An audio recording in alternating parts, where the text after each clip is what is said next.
Homeschooling can always be a challenge to navigate. Now imagine your co-parent has a new spouse or significant other. There are so many things that can go wrong. So many. You know what? I would think that as society is evolving, that I think a lot of people are getting more of these things right, but some people are still getting a lot of them wrong. Yeah, see, I'm gonna have to disagree. I think that people are still getting it wrong. Yeah.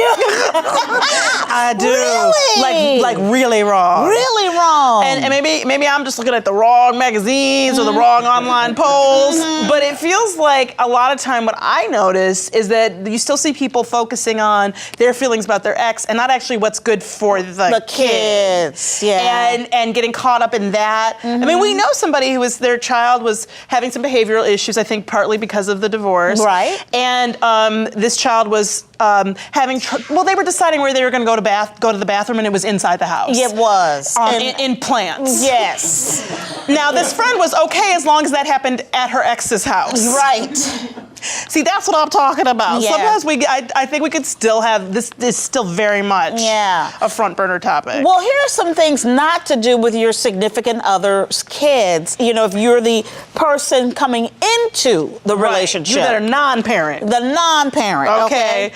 Talking negatively, especially in front of the child, about your spouse's ex. Right. That is just a no-no. Seriously, we should know better. It should feel wrong if you're doing it, right? Absolutely. Also, just making sure that you don't bring up your relation. I don't think the relationship is germane to that. So what's happening to the child. Yeah. Also, trying to take the place of your spouse's ex. Right. I know from seeing it happen in my own various parents and step-parents and all that, one sure way to cause a problem is for that child to start calling you mom or calling you dad. Yeah. You want to see a situation jump off. Oh, I know you don't think this is your mama. I mean, yes. Just don't put a cap on that the minute it happens. Right. Disciplining the child, especially spanking. Well, I always say you need to really understand how that couple or those parents individually even discipline their children. And number two, you really shouldn't be touching anybody's child. Hello. Anybody. Yeah, just don't touch other people's children. We obviously said bad-mouthing the ex, obviously, and feeling jealous when your spouse spends time alone with the kid. Right. With their child. Yeah, because that's their parent. And the kid gets to have some alone time. Yeah. That can be really hard to find when blended families, kids can get lost, especially I found when the blended family, the two parents that maybe are each bringing children from another relationship, if they have kids, then you get into this very making sure everybody gets heard and everybody gets attention. Right. It can be challenging, but you have to do it. Yeah, well, we hope some of these things are obvious no-nos, but then we went to our neighbors for examples of things their ex's new partner could do that would be crossing the line. Take a look. If my child's mother's boyfriend puts his hands on my son, it would be a problem. That's mainly the biggest thing. But I never had that problem in the past. Most time everything's been good. It's been a mutual respect thing. It would cross the line if my ex's new significant other took my kids to eat something non-vegan, I guess, because my kids will be vegan. She would not be allowed to touch his hair or take him for a haircut or take him for any kind of styling.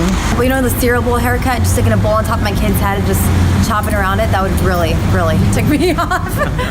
I find that interesting. She's like, nothing, you will not be styling my child. I have a feeling that this happened. Yes. Because the way she said it was like, hey, no styling of any sort. I want to come to some sort of makeover. Right. My child's hair comes back in the condition it left. Well, you know what? My mother used to have issues about that. Like even when I went to school or when Abby would go to school. Frances, your daughter, Abby would go to school and she would come home with a completely different hairstyle.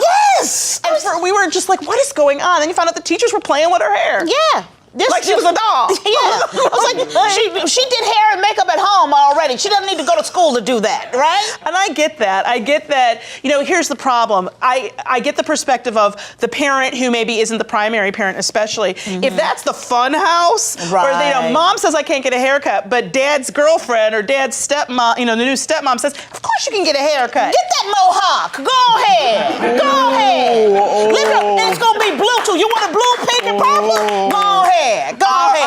advice to you significant others in the mix is if you want to keep all the hair on your head Right? and not have it snatched off, stay out of it. Yeah, stay in your lane. Stay in your lane. So many problems in life can be solved by staying in your lane. Me Time with Frangela.